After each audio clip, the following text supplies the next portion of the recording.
Welcome to Getting Sketchy Live, brought to you by thevirtualinstructor.com. And now, let's get sketchy. Hello there, everyone. Matt here with thevirtualinstructor.com, and welcome to Getting Sketchy Live, the greatest live broadcast in all of YouTube. Let me be definitely not the first person to say to you, Happy New Year. I hope everybody's having a great new year wherever you are in the world. And, you know, the chat box is already rolling like crazy, and I think Keith made the comment, funny that we should be congregating here with such different conditions in our various parts of the world. And that's certainly true. We're all in very different conditions. And that goes for the weather and our mental and physical makeups as well, I'm sure. We are in frigid temperatures right now, and we're expecting what we would consider a big snowstorm. Right, any snow is a big snowstorm for us. Yep. So if we can talk about it in inches or even an inch, it's a big deal. Yep, well, it's coming here apparently. So the kids are excited for that, and I'm kind of excited too. I like a little bit of snow. I have been like under the weather since we last saw each other. I had a cold, and like it got a little bit better, and then I think I got another cold, and I don't know what it is. I'm feeling, stopped up and congested again. But other than that, I feel great and energetic, and I hope you do too. Tonight, Ashley's going to be doing the drawing for us. For those of you who don't know, what we do here on Getting Sketchy is either myself or Ashley. We try to create a drawing for you inside of 45 minutes, and we also do a little bit of instruction in there as well. And it's really exciting because you never know if we're going to make it or not. We most of the time make it, but usually it's just barely, and sometimes we go over. But this is all supposed to be fun and informative as well. If you do want to work alongside Ashley tonight and use the photo reference that he's going to be using, you can find that on the community tab at the virtualinstructor.com YouTube channel. To get to that, all you have to do is click on the little icon of my face underneath this video. That will take you to the YouTube channel. If you're not already subscribed to the channel, go ahead and subscribe while you're there. And then click on the community tab, and then you'll see the photo reference for tonight, and also a link back to this video so you don't lose your way. I've left you some breadcrumbs to get back to the lesson tonight, or the broadcast tonight. Let's see, what else? Oh yeah, I already mentioned subscribing to the channel. If you're watching this video and you're not subscribed, it's absolutely free to do so. I don't know why you haven't done that yet. If you haven't, shame on you. Subscribe to the channel. And if you like this video, give it a like. And if you're watching the recorded version of this, which will air as soon as we're done being live here, make sure you leave a comment below too. Tell us what you think of the broadcast. And if you want to take your drawing and painting skills to the next level, guys, you got to check out the membership program at thevirtualinstructor.com. It's not just a membership program. It's basically like an online school. We've got a ton of courses. All the courses feature logically sequenced video lessons with illustrated ebooks. And we also have weekly live classes.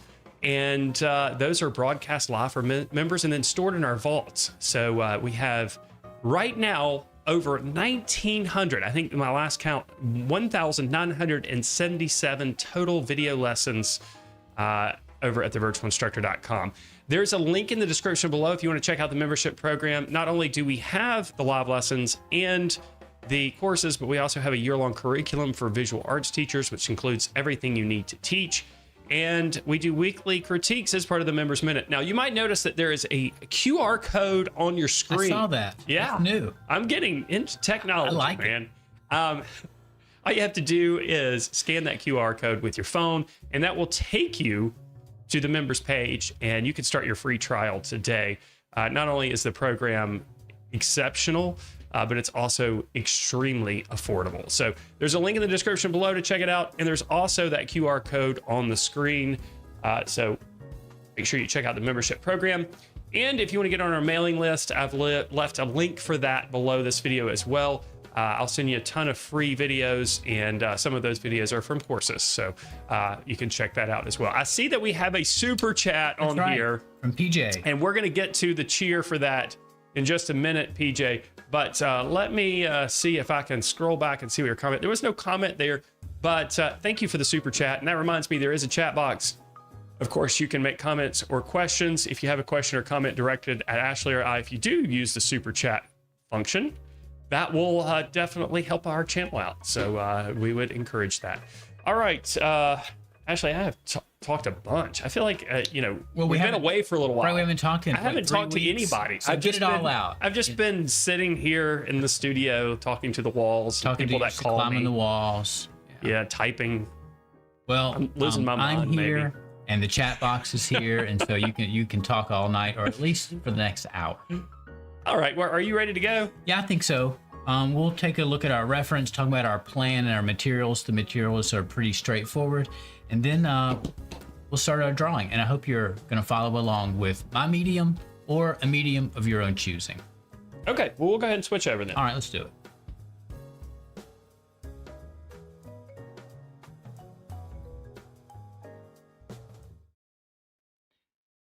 All right, so you can see on the left we have our reference. It is just a pair of scissors, and there's no foreshortening, nothing like that.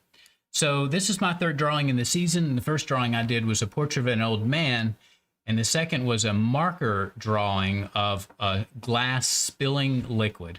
And those were challenging to complete in 45 minutes, and sometimes I feel like I get into the drawing and it sort of overshadows the show, the broadcast, and me talking to you about what I'm doing. So I wanted to pick something that was a little simpler tonight and give us a chance to talk about positive and negative space, some of my philosophy about art making and what is beautiful in the world. And there's so much of that, but some of it is not always recognized. And then also, we needed to do something to make this composition a little bit more exciting. And so I have a plan. You can see on my drawing paper, there's a faint rectangle. And that is, we are not going to be constraining our scissors to that faint rectangle. My plan is to draw the scissors, and the tips of the scissors and maybe the handles as well will extend slightly beyond this rectangle. But then we'll fill in our background only inside of the rectangle. So it hopefully will appear like our scissors are moving forward. They're coming out towards us. They're on top of the page, not in the page. Maybe you've heard the analogy that artwork is like looking into or looking through a window. So that's not what we want here. We want it to feel like there's some projection out into space instead of down into space. So kind of like they're on a sheet of cut paper. Right, something like that. Yeah. So you can think of I see the theme here. I see the theme. Images that you've seen before that show what looks like a figure crawling out of the picture frame, but the picture frame is part of the painting itself. So you could think about this little border as that. It's a frame that our subject will extend beyond just a little bit. That's the plan. And we can move it in or out if we need to. For those of you who are not familiar with the term trompe-l'oeil, that basically means fool the eye. Yeah, there you go. There's a really cool collection of trompe-l'oeil paintings. It's very challenging to spell trompe-l'oeil, but if you start typing it into Google, it'll help you, and you can take a look at those. Some are super cool. Some of those paintings actually look like the back of a painting. It looks like someone has hung a painting on the wall backwards, and the artist painted the front of the canvas to look exactly like the back of the canvas. So those are a lot of fun. Pretty neat stuff. And we got a question about the size of the rectangle you've created. All right. So remember, the entire image is our artwork, different than sometimes when we work with a border. So the paper is 8 inches tall by 7 inches wide, and then the width of our border is 3/4 of an inch. So I guess that would bring this space down to 5.5 inches. But the entire sheet of paper is meant to be considered the artwork. So 8 by 7. And then if you want to add this border onto your paper while I'm getting started or talking again, it's not it kind of looks like it would be an inch, but it's 3/4 of an inch wide.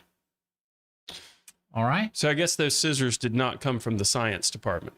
No, it's clear. Yeah. They're labeled. That's how we keep things in the classroom. We've got to mark our territory, so to speak. And I'm not sure about the word art. I've thought about putting it on there. I like that it's upside down. I think it's cool. So we'll make a decision together about that. All right. I guess that's it. Oh, I'm sorry. We are going to be using oil pastels. to render our scissors, and these are Craypaw with the square sticks. So they're pretty decent in quality. These are all very bright, but we do have a dull blue and then quite a bit of gray. Maybe the gray has a little bit of color in it for the scissors themselves, not the handles. The handles are clearly red, but there's a lot of orange in there too. Are there any more comments or questions, Matt? No, there's something from Marie that I'm going to address in just a second, but you're welcome to move on. I'll address that when it's appropriate. Very good. Well, let's go ahead and get started. And we're not working with the grids. We're going to use the edges of our full picture plane to help us with the scissors.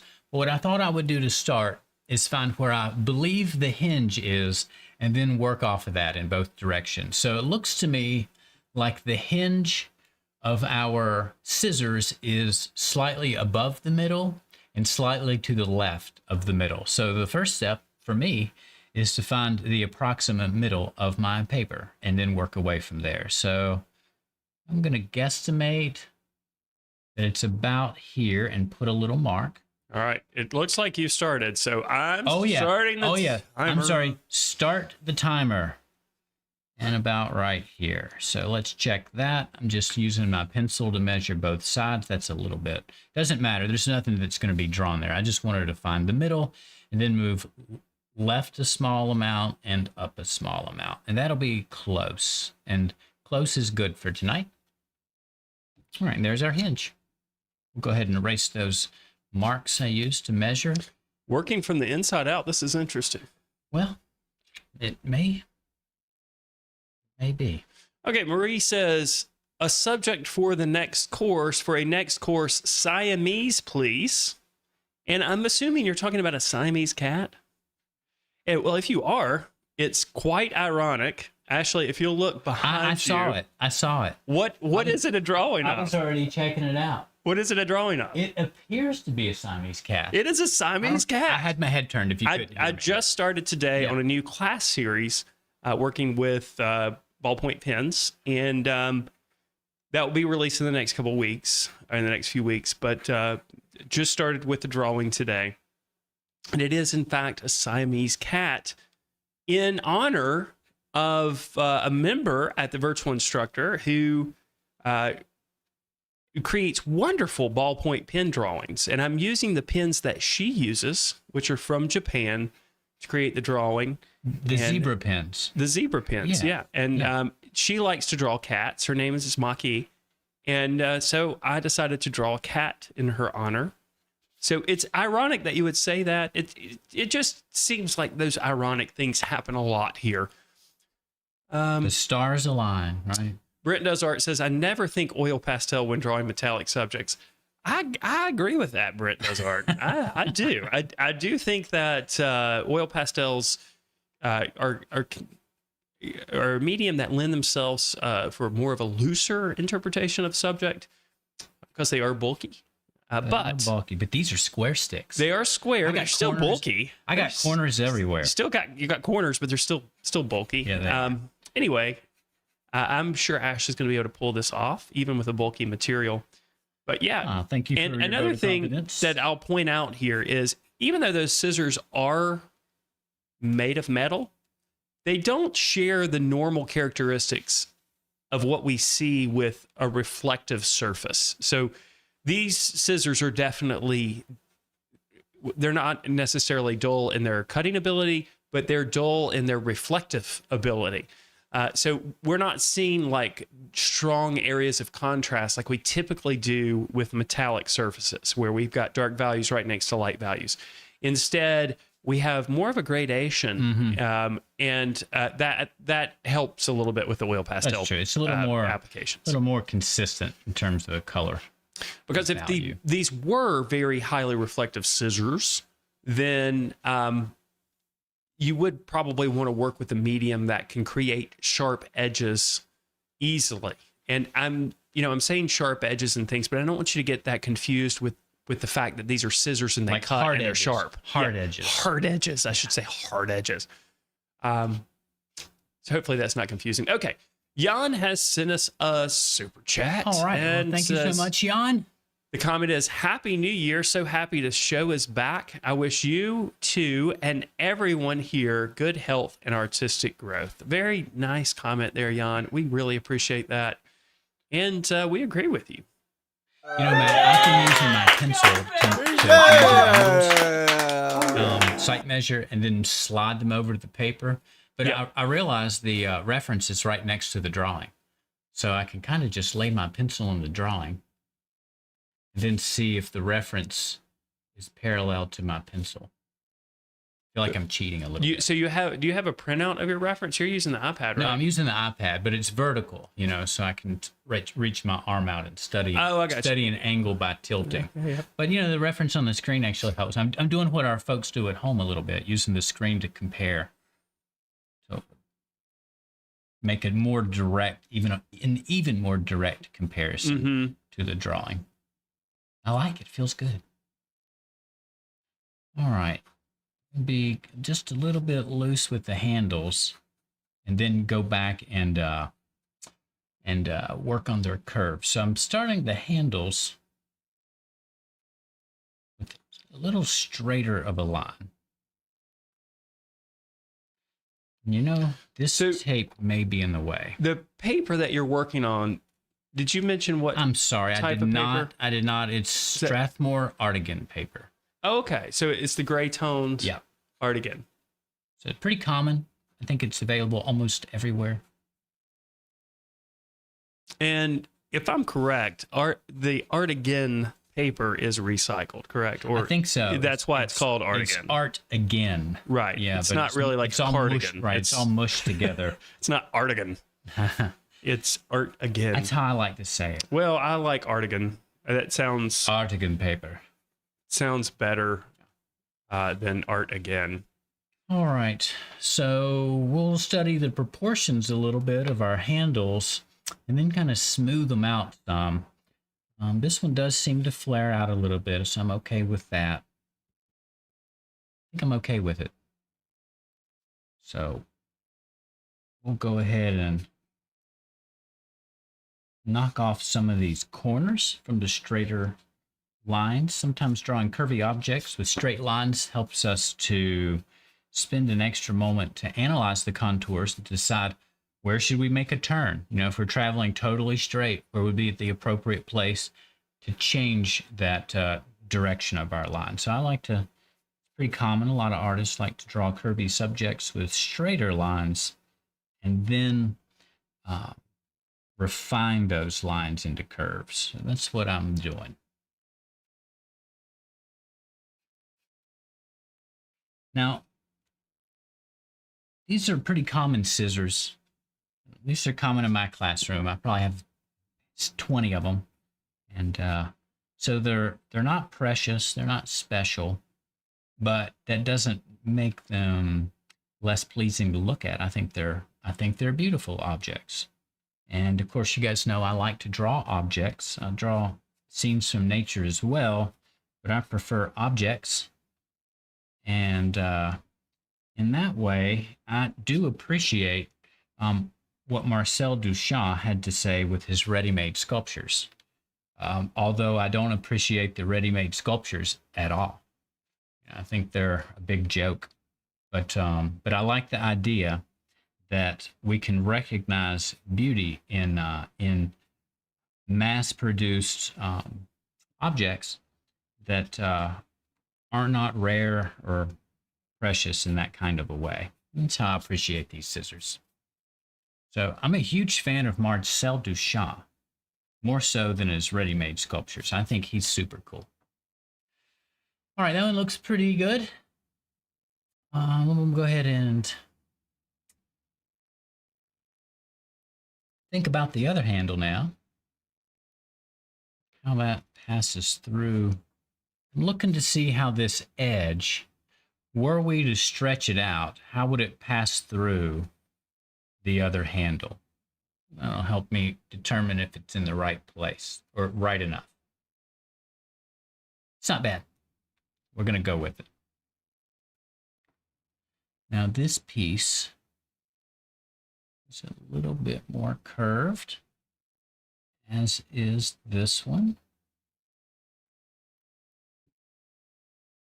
Yeah, those scissors, they may be pretty standard to you, Yeah. but looking at the handles and things, they're kind of weird. Yeah, they have some really subtle changes in the contours.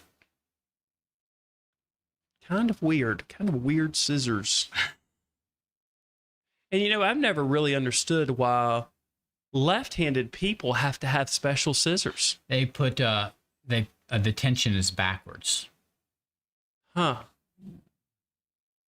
Explaining that to me still Like I changes can use nothing. left-handed scissors, but have you cut anything with left-handed scissors? No, because then it'll all make sense to you. No, I haven't cut anything with left-handed scissors. I don't have any left-handed scissors.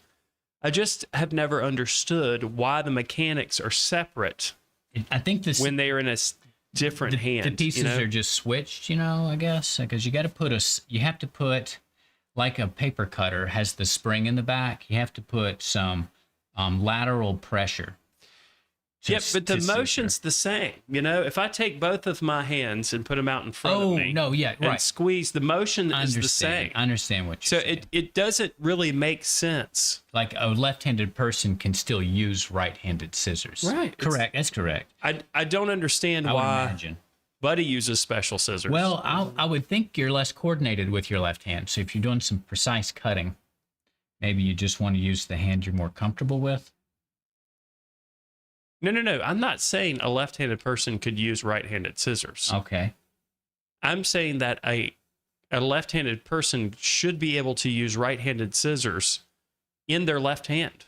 No. I do not understand the mechanics. If you just grab a regular pair of scissors and use them in your left hand, and you'll notice sometimes the scissors don't even touch. You're putting opposite lateral pressure on the scissors. I'll have to grab me some scissors and grab some scissors. I haven't really honestly given it that much thought, but now that I'm thinking about it, I'm still wondering why is it because I've tried to cut. I think I tried to cut something with my right-handed using left-handed scissors, and I noticed that's when I realized there's some lateral pressure here that happens automatically. Now Buddy's got me completely confused. I'm going to read the comment just as she wrote it. Okay. Not Matt. The motion is just the opposite. Not left-handers cannot use right-handed scissors. Well, there you go. You understood that? No. Now I'm completely confused. But he says, no, you have to learn to use scissors right-handed. They don't work on left hand. It's still an enigma to me. All right, we got our scissors in. And you know what? We're going to go ahead and You've move on to color. spent 12 minutes on those scissors. You were zipping on some scissors. Well, my goal was to get the drawing in about 15 minutes, so we're on pace, right? I guess you didn't get that. Zipping on some scissors? Like, I don't think I got that. All right, some of you hip hop fans out there have got to get zipping on some scissors. Some skizzers? We're not sipping on some scissorp. We're zipping on some scissors. Oh, okay. Yeah. I'm not sure if anybody's going to get that. Somebody will get that out there. Somebody will. I'll go ahead and start with some of our red. This is the point where I've got to lower my reading glasses. Okay, Buddy goes on to explain the blades are switched, Matt. The pressure you put with right or left hand just work the other way around. That's what I said. So Buddy and I are on the same page. I understand. Mm-hmm. I didn't mention before, but I do have Matt's box cutter, and we can actually use that to scrape away if we need to. Was that already out on my table? It was. I have appropriated it. Those blades are sharp. Good. Yeah, they're really sharp. That's what we need. All right, somebody got my scissors thing. They heard exactly what you meant right when you said it. Okay, Nicole says I broke my right hand and had to become left-handed. I had to buy either-handed scissors. Yeah, why aren't scissors either-handed? Wait, they have those? Apparently, Nicole says she had to buy either-handed scissors. Well, they should all be either-handed. They all should be either-handed. Yeah. I mean, what else in the world do we have specifically for left-handed people other than desks? Which That's right. they don't even make desks like that anymore. No, right? Probably not. Just scissors and desks. Yeah, that's all I can think of. All right, throw in some orange in our red to heat it up a little bit, and People are smooth really it out. schooling me on the scissors here. There's a lot of scissor experts out here telling me how it works. I love it. I love it. I just, I'm just having, I understand what you're saying. And I see that the blades are different. They're shaped differently. Okay, now Jan has gone a step further and got something from Google. He went to the source. Here's the quote. Right-handed scissors are engineered to harness this motion to push the blades together. But when used in the left hand, the blades are actually pushed apart. Right, it's that lateral pressure. And that's what I meant. Like when I would use a left-handed pair, the blades didn't even touch each other. Oh my gosh. Dale, you are so right. He says left-handed guitars. That's true. And there's also left-handed golf gloves. I forgot about those too. What is wrong with us? I'm completely brain dead. This 3-week cold is eating into my brain. It's done to us. We can't even think. Yeah. It's just, not being a left-handed guy. It makes me take the left-handed objects in the world for granted. Mm-hmm. Yeah.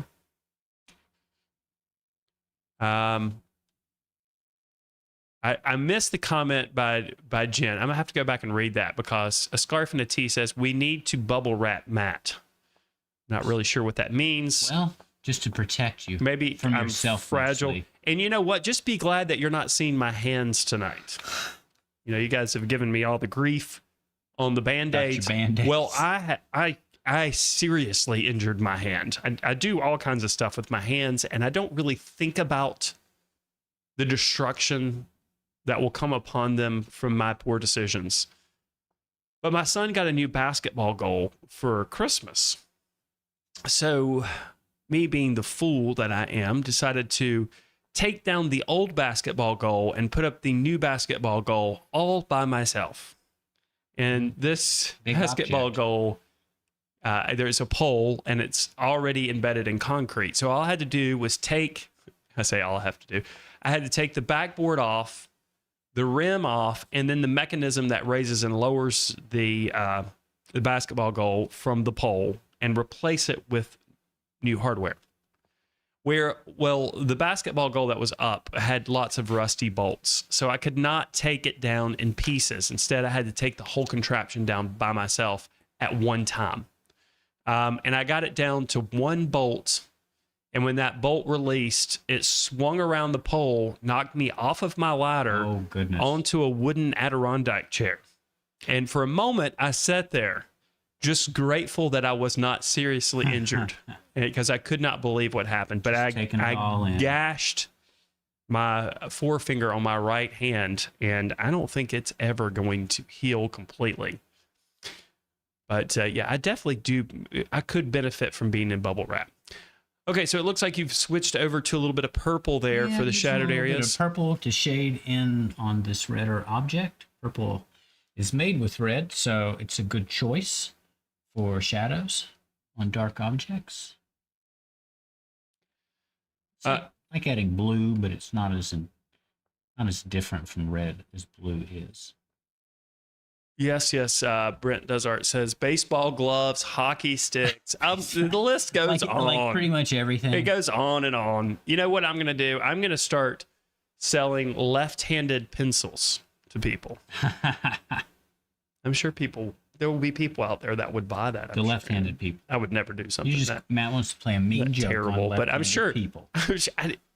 You making me sound like I have issues with left-handed people. He wants to scam left-handed people. I don't want to scam anybody. His new pencil line. These pencils are just for left-handed people. You can call them the Da Vinci line. Okay, Oh, June alright, says, good why ones. do I get such a mess with the oil pastels, little pieces all over, using the same brand as Ashley? June's asking, is she pressing Well, too I hard? don't know. I mean, I get little balls of oil pastel that roll up too, and I think of it as just part of the medium. It could be you're using a rougher paper than I am, and it's pulling more of the oil pastel off. The Artigan is kind of smooth. It doesn't have a pronounced tooth like Meton's paper. June, I get the little oil pastel pieces too, and I just use a drafting brush and brush them away with a drafting brush, much like I do with colored pencils. So I make that a habit when I'm creating an oil pastel drawing. It's just every few minutes I'll brush away the pieces that are stuck to the surface, and that leaves a smoother surface. So you don't have to feel like you got to pick them out with your fingers or whatever. Just get you a nice drafting brush Yeah, that's and right. It's sweep very through. soft. They're very soft. It will not blend the oil pastels or anything. It will just take care of those little pieces that stick on the top. Okay, we got a question, Ashley. Why aren't you using brown for shading?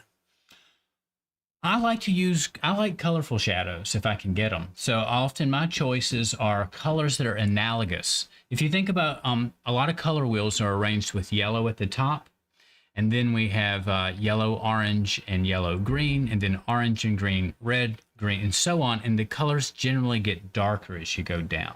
So usually next to any color on the color wheel, there is an adjacent color that is darker, but it still harmonizes with the first color because they must share a color if they're next to each other. And so that's the analogous relationship. And so I like to choose analogous colors for shading. So purple is a good color to add shadows into something that's red, but also to add shadows into something that's blue, because blue is next to purple on the color wheel. Doesn't mean brown's a bad choice, or sometimes even black. All right, him says, my oil pastels are also messy. Am I pressing too hard? No, I don't think you're pressing too hard. I think that's just the nature of oil pastels. Again, just that drafting brush, just brush them away. They're not a big deal. It's just little pieces of the oil pastel rolling off of the piece. Oil pastels are sticky, and so they're gonna stick, and some of the material's gonna flake off onto the surface. That's totally normal.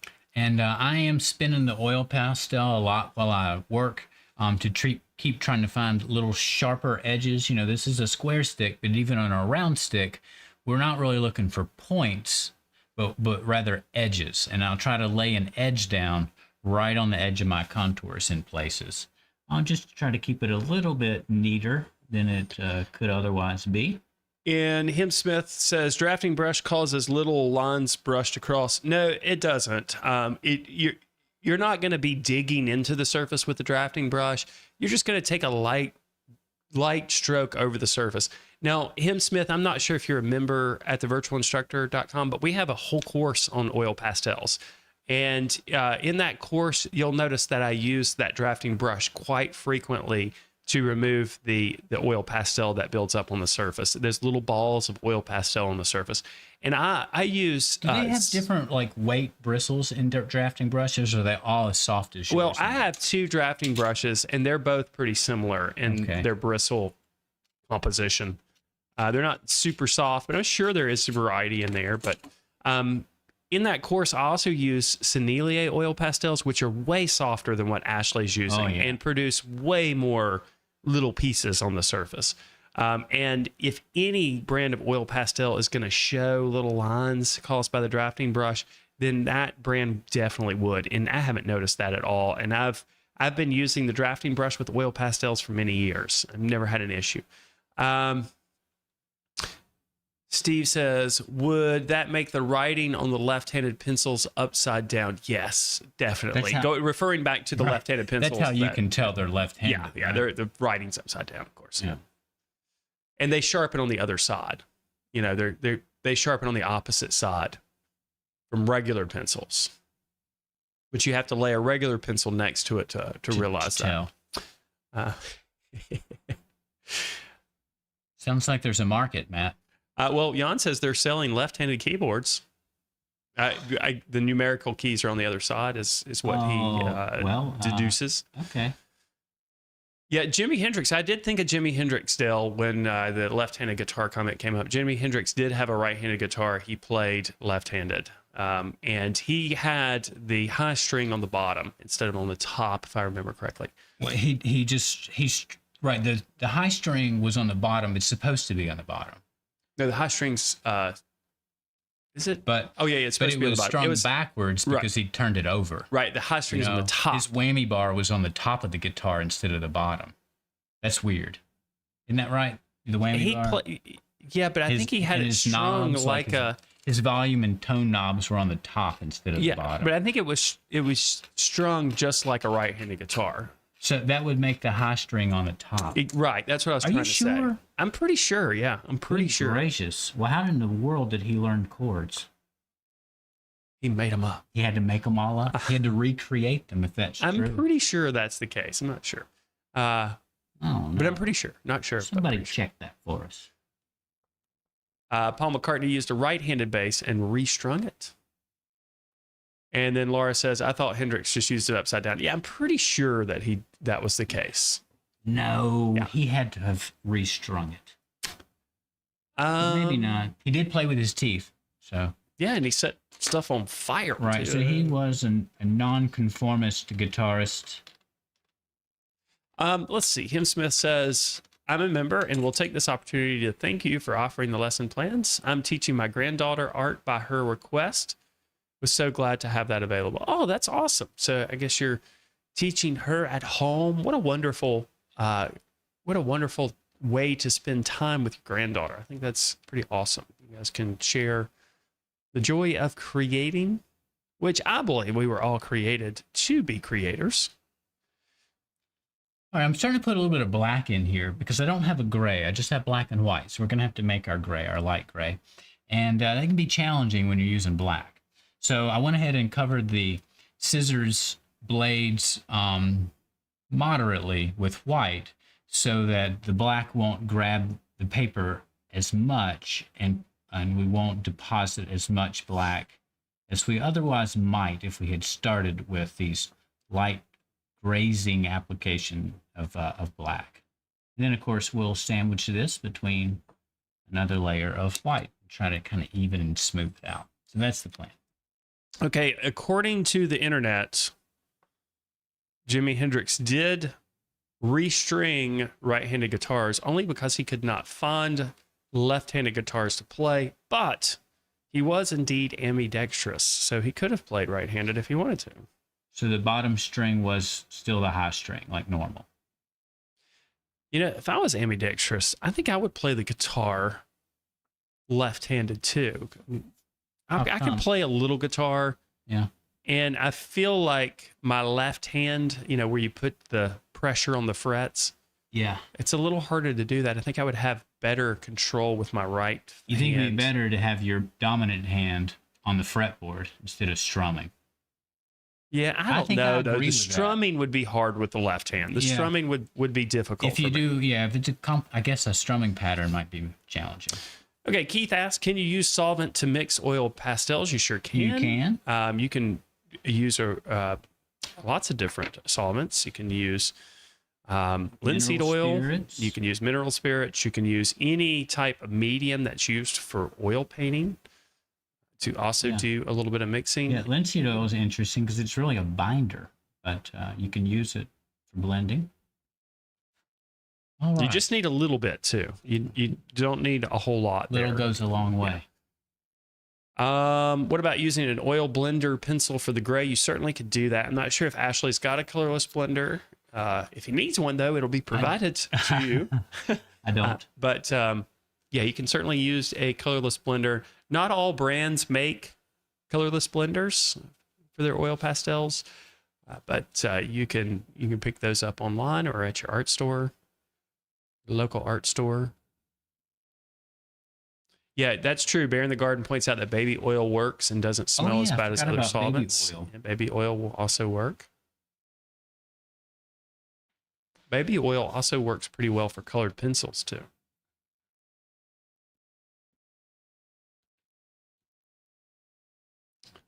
So I like the way you're using the edge of the oil pastel to define that area of shadow Yeah, there. and I had actually went ahead and tore off a piece of the back side of the oil pastel just to have a nice long sharp edge. And what color is that? Is that a dark gray or is No, that this black? is black. Okay. This is black. I don't actually have a dark gray.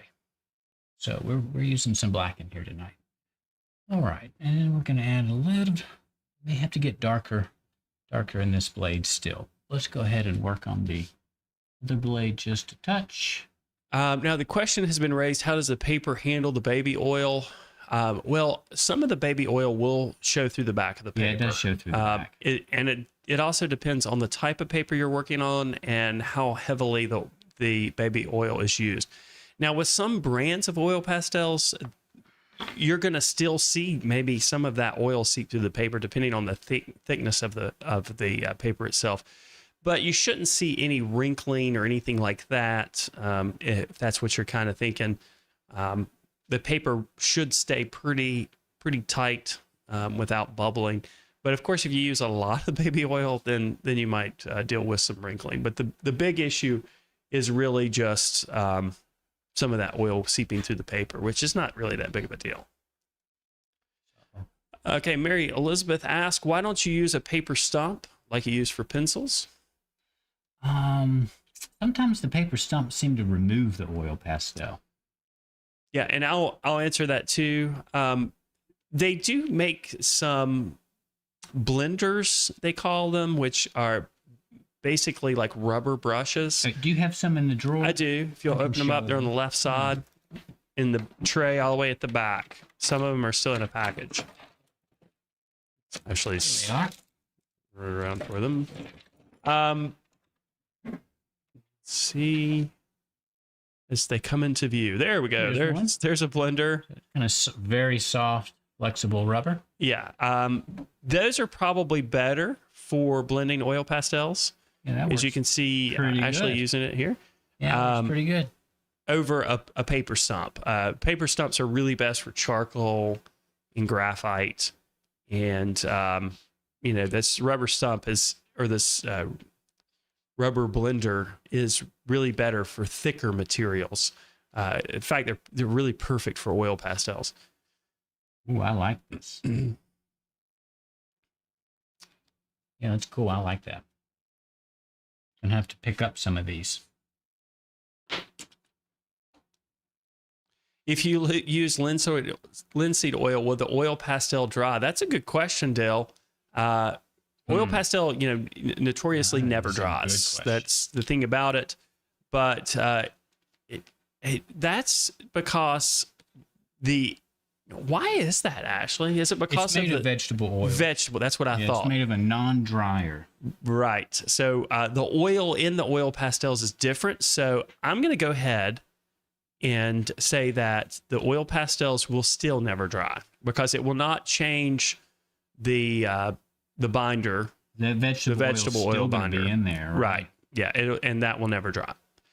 All right. The Real Dave has given us a super chat. All right. And his you, Real comment Dave. is, whenever I'm feeling ritzy, I eat oil pastels instead of regular crayons. Baby oil is a nice chaser for both. You guys are awesome, by the way, always. Well, first of all, we got to give that a cheer. Yeah.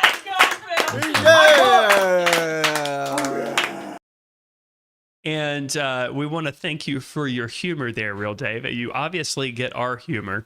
And we also need to, or I feel like I need to be clear, we do not want anyone eating oil pastels or crayons, and definitely not drinking baby oil. So there you go. But the Real Dave, thanks for that comment. We appreciate you.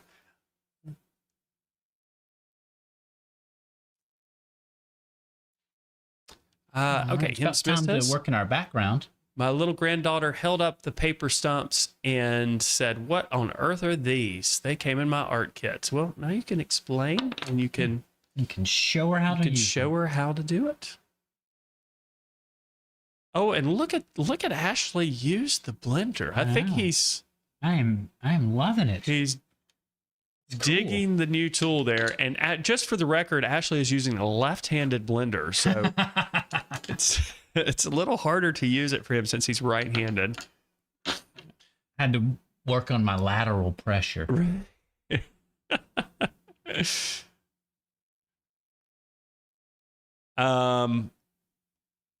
Jan reaching out to Chris Casey saying, if you are new here, there's a backlog of a dozen or so Gettin Sketchy episodes on this YouTube channel.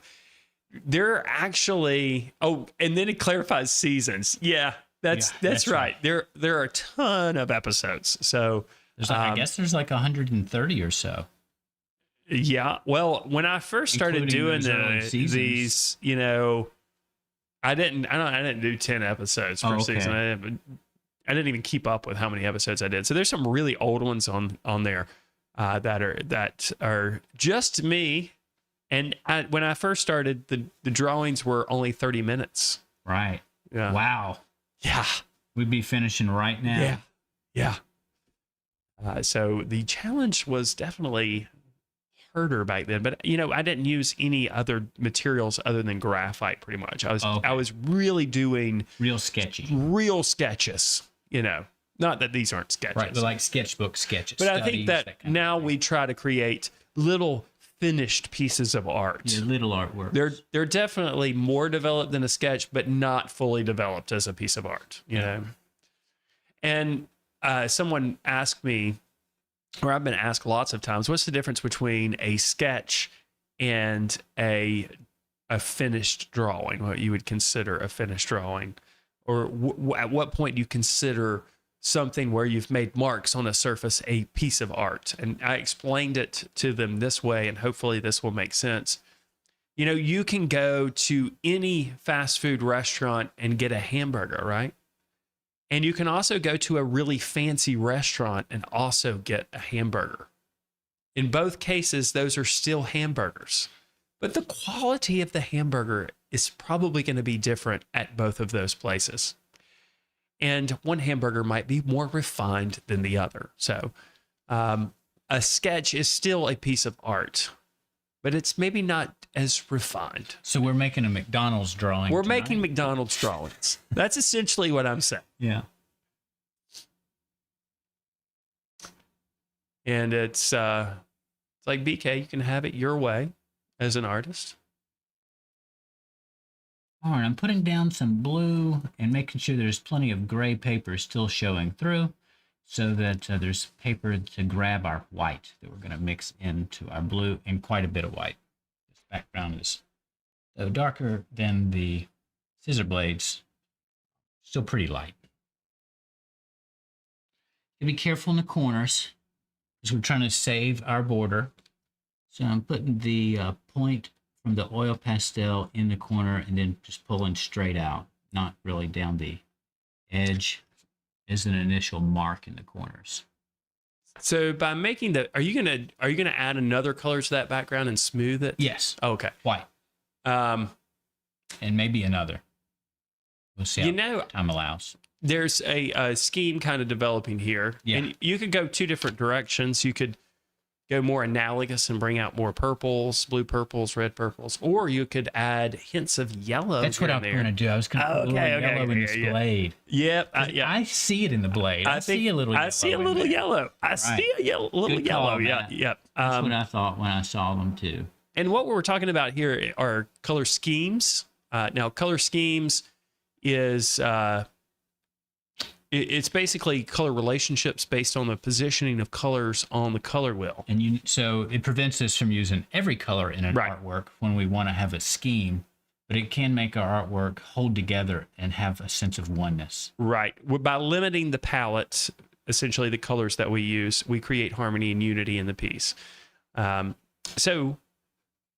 Certain color relationships, certain color schemes provide high contrast, like complementary colors, colors that are directly across from each other on the color wheel. Certain color schemes provide more of a harmonious feel, like analogous colors. Those are colors that are next to each other on the color wheel. Typically 3 to 5 colors that are next to each other on the color wheel. And then we have color triads, of course. In a primary color scheme is a color triad. And those are colors that are equal distant from each other on the color wheel. It's made up of 3 colors, thus the name triad. So red, yellow, and blue are primary colors. They're equidistant from each other on the color wheel. You could also use secondary colors. That's another example of a color triad. There are lots of different color schemes, and if you do a little bit of digging and learning about color theory, you'll have a better understanding of color schemes. And then you can start incorporating them into your artwork and look for opportunities to bring out color relationships to make your art more interesting. Let's see. Reba says Ashley's is definitely Five Guys. Five Guys. Thank you, I believe. Five Guys is somewhere in between. Yeah, that's what I was thinking. It's kind of a betweener. You know, it's not. I don't think I've ever been to a Five Guys that has a drive-through. So it's definitely a step up from fast food. Yeah. Buddy says, Ashley, the scissors are looking fantastic. Thank you so much. And Dale says, going to different places, I've paid $30 for a steak and I've paid $100. The $100 steak wasn't better at all. How about that?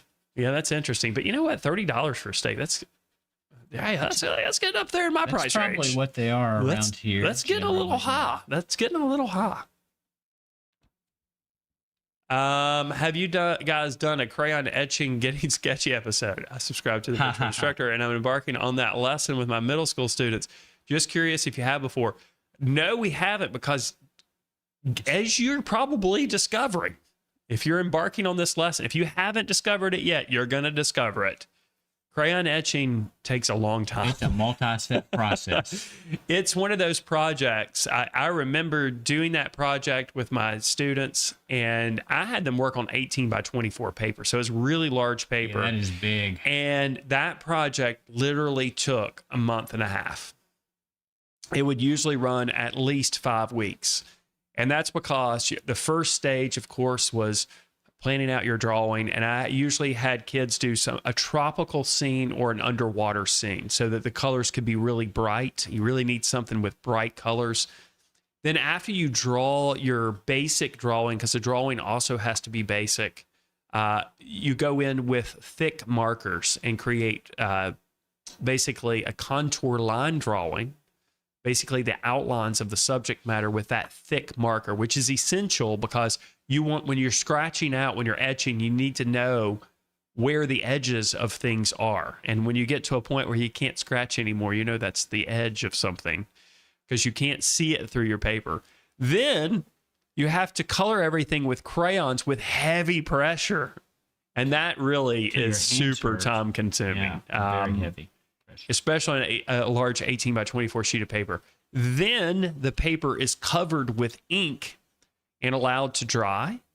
And then once it's dry, you use a sharp tool to scratch out patterns, revealing the crayon color underneath, contrasting against the black ink on top. It is really a wonderful project, and the students really enjoy it too. It's just really, really time consuming. Now, I have done a separate lesson on the site, Brian, on crayon etching, and if you're in the educational resources in the virtual instructor, then that video should be included in that segment. So I'm sure you've probably seen it already, but for those of you who are curious, you can go check out crayon etching lesson there.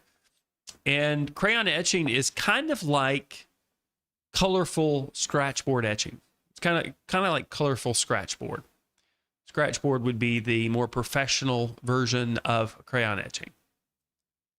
Yeah, I consider it like training for a scratchboard. My kids work up to it. So they do crayon etchings in middle school, and then in high school we switched to scratchboard.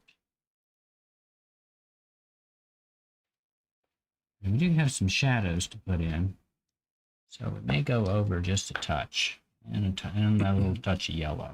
Now, of course, the reason why the crayon etching works is because the wax from the crayons essentially resists the water-based ink that you apply on top. Now, the ink dries completely, but it's easily scraped off from the surface, revealing the bright color underneath. That's how it works. So I think you could arguably use oil pastels for the same thing, but the problem is you'd probably have trouble with the ink sticking to the surface I because tried and it didn't work. it didn't very work. well, no. The ink didn't stick. It didn't scratch off well. Oh, it didn't. Yeah. I think Oh, that's that was the interesting. problem. That's surprising, actually. And when I say I tried it, I mean I had a student try it Yeah. 15 years ago, so it's not very fresh in my memory. I just remember it felt unsuccessful. Well, I used to also have the students, I don't know, maybe you still do this, use chalkboard erasers. You know, we had a school that had chalkboards, and we had chalkboard erasers. And if you put a little layer of chalk over the top of the crayon, that helps the ink stick to the surface. So. That's true. All right, Ashley's now adding the cast shadow there. Just adding a little bit of shadow right up against our scissors.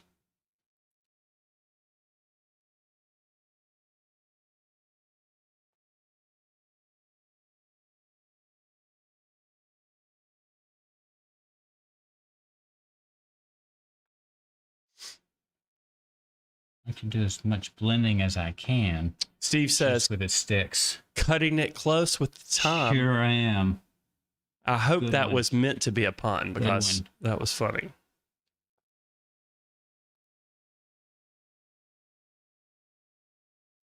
Okay, Buddy says, was just looking for oil pastels. What are neon oil pastels?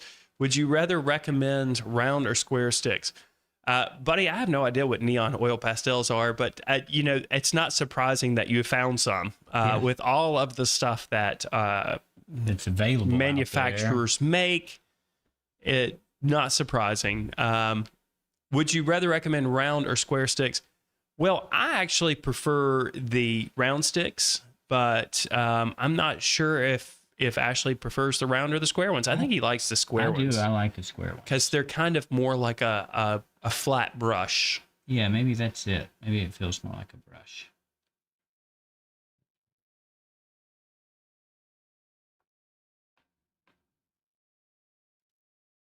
Pretty hard mark in there. All right, well, I see the time's up, but... Now, are you going to extend the shadow out to the handles and blades and that overlap? I wasn't sure. I wanted to see what it looked like first without it, and then maybe add it in. I think I probably should, actually. All right. Well, we've just got a few small things left to do, so we're going to do them. A little hint of yellow here. Just a really light touch in there now. There we go. We don't want to make them yellow. We just want them warm. There we go. Put it through here, maybe. Okay. Orion Nebula says Carson Dash has neo color. I cannot pronounce that word. Neo color cratons. Can you see that, Ashley? Do you see that on there? I wonder, Orion Nebula, if you're saying Karen Dash color or Karen Dash. Is neo color. Are they supposed to be crayon? Or is that's what they're called? They're similar to oil pastel cratons. Neo cretins. Oh, okay. I think I know what's going on. Okay, I think Orion Nebula is saying Karen Dash has neo color crayons that are similar to oil pastel. I think that is what you're saying. And I do have some of the neo colors. It says crayon. Yeah, and the neo colors are similar to oil pastels, but they're not quite as waxy. I've used them a few times. I think I've actually used them. I've used them with colored pencils, actually. I've put a little bit of neo color down, and if I remember correctly, you can activate those with water. And then I put colored pencil applications over the top. I think I did a cupcake drawing. Let's see, with those. All right, so I went ahead and added a little bit of. I'm adding a little bit of shadow. Yeah, there it is. Sonia says Karen Dash crayons, yep. Neo Color crayons, yep. Phones are hard to type on. That's what happened there. True. Yeah, that little hint of yellow, I think, makes it come to life quite a bit more. Too. It's amazing how you add that third color in the triad, and boy, it pops so much more. It's a scheme. Yep. A little bit. Just mush all that together. There we go. Got a little drop of blue in there, so we'll just mix it all in. And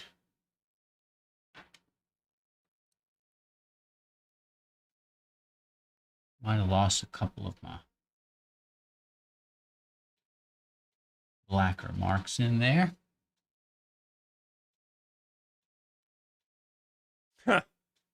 That's pretty funny, Steve. Steve says missing the rock for rock, paper, scissors. Ha ha ha. That's true. Add a little rock in there in the corner, and then you've got another meeting there.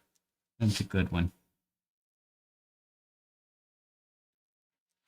Yeah, Paula goes on to say Neocolor crayons from Karen Dash are closer to regular crayons. That's how I remember them. They come either water soluble or non-soluble. Neocolor's 1 and Neocolor 2. I have the Neocolor 2s. Cool.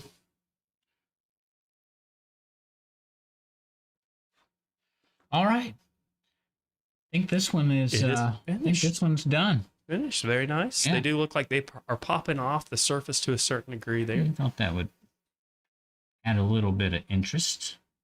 And isn't it amazing how much a everyday object like these right-handed scissors, how much they come to life with just the human hand, associated with it. It really is. It really does. You take a very ordinary object or a very ordinary photograph, you get evidence of your mark making in there, and it really dresses it up. It gives people something to appreciate and look at. So don't shy away from subjects that maybe are less exciting in a photograph.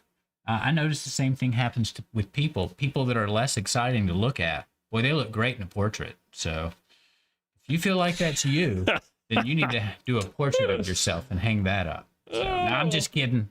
I have noticed that, by the way. Okay. I mean, we can peel the tape off, but the tape wasn't really covering anything. It was just holding our paper still. Buddy asked, do you need a special paper for oil pastels?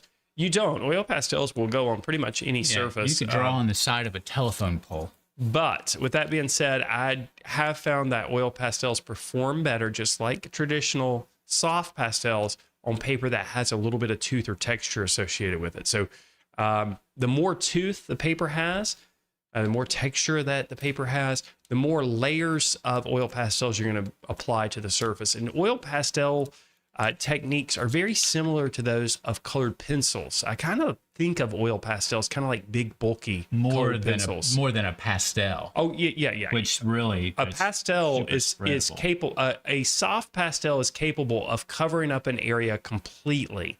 So if you have an area of blue, for example, if you want to cover it with orange, as long as there's enough tooth of the paper, you can do that with soft pastels.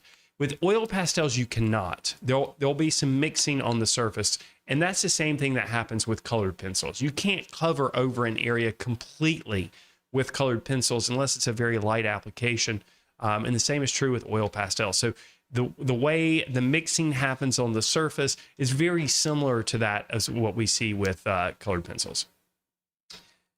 Okay. I'm done. I was just picking at it while you were still talking. All right. Some people were in and out about the word art being on there. So yeah, I am too. You think I should write it on there? I don't know. I don't know, because it would be upside down. You could always write it the right side around. Could, but it may bring in a different interpretation for the viewer. Maybe one that you don't want. Yeah, true.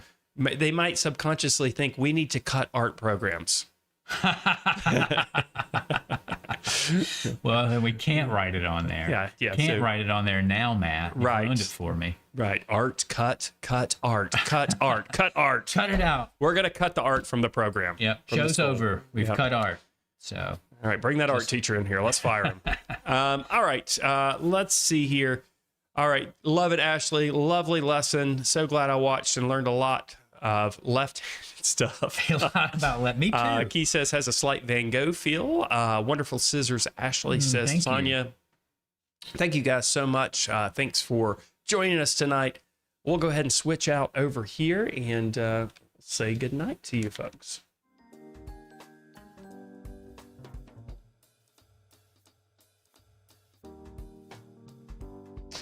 So there you have it, Ashley's oil pastel scissors with a little bit of a trompe-l'oeil feel there. Hope you enjoyed that as much as I did. I certainly enjoyed watching those scissors come to life. And I think when Ashley added the yellow onto the blades, that really brought the whole piece together. It's amazing how just a little bit of color, doesn't have to be bold color, just a little bit of color can make a big difference. And that knowledge of color theory definitely helps you in even the most mundane subjects. Ashley, do you have anything else for the folks? I enjoyed our break, but I'm glad in a way that it's over so we can get back to art making and share our lives together. So it's glad to be back with you tonight. That's about it. Absolutely. Next week, I'll be doing the drawing. I'm fairly confident I'll be using a combination of markers and colored pencils. So far this season, I've been using looser mediums, pastels, charcoal. So it's time to tighten up a little bit. So we'll be tightening up a little bit next week with markers and colored pencils. That's what I'm feeling at the moment. That is subject to change, of course. Probably won't, though. Again, thanks to everyone for joining us tonight. Make sure you like and subscribe to the channel, like the video and subscribe to the channel, leave a comment. And we will see you guys next Wednesday night at 6:30 p.m. as we continue on with this season. With that being said, we're going to go ahead and sign out for this evening. Get ready for the live class to follow for the members. Good night, everybody.